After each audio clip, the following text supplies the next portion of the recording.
আসসালামু আলাইকুম প্রিয় দর্শক, বাংলাদেশ ফুটবল প্রেমীদের জন্য একটি দারুণ সুসংবাদ।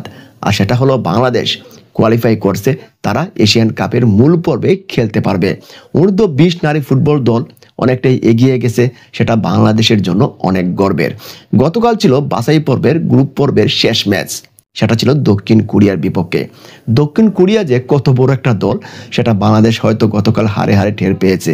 6 গোলে হেরেছে বাংলাদেশ, অথচ এই বাংলাদেশ লাওসকে হারিয়েছে, পূর্ব তিমুরকে 8 গোল দিয়েছে।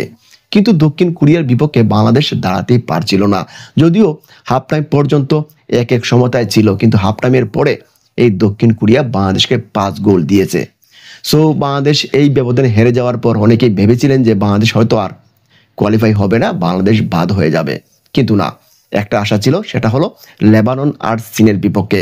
যদি চীন লেবাননকে হারাতে পারে তাহলে বাংলাদেশ একটা সুযোগ পাবে, কিন্তু সেটাই হয়েছে।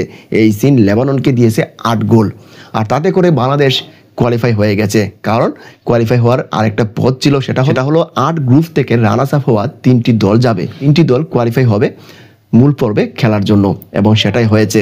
গ্রুপ পর্বে রানার্স আপের 3 নম্বর অবস্থান থেকে তারা হয়ে গেছে কোয়ালিফাই। সো এটা বাংলাদেশের জন্য অনেক গর্বের। আপনারা হয়তো জানেন 1980 সালে প্রথমবার বাংলাদেশ পুরুষ ফুটবল দল তারা এশিয়ান কাপে খেলার যোগ্যতা অর্জন করে। 2005 সালে অনূর্ধ্ব-17 নারী ফুটবল দল তারা এশিয়ান কাপে খেলেছিল। তারপর 2017, 2019 সালেও তারা খেলছিল। সো এই হলো বাংলাদেশের ইতিহাস, বাংলাদেশের ফুটবলের ইতিহাস। 1980 সালের পর পুরুষ ফুটবল দল এখন পর্যন্ত তারা এশিয়ান কাপে খেলতে পারে নাই। যাই হোক, একটা সুসংবাদ আমরা পেয়ে গেছি, সেটা হলো বাংলাদেশ নারী ফুটবল দল, অনূর্ধ্ব-20 নারী ফুটবল দল তারা এশিয়ান কাপে খেলবে। এটা বাংলাদেশের জন্য গর্বের। সো প্রিয় দর্শক, বাংলাদেশকে নিয়ে আপনার অনুভূতি অবশ্যই কমেন্টে জানাবেন। বাংলাদেশ কয়টা ম্যাচ মূল পর্বে জিততে পারবে অবশ্যই কমেন্টে জানাবেন। দেখা হবে নতুন কোনো ভিডিওতে। খোদা হাফেজ।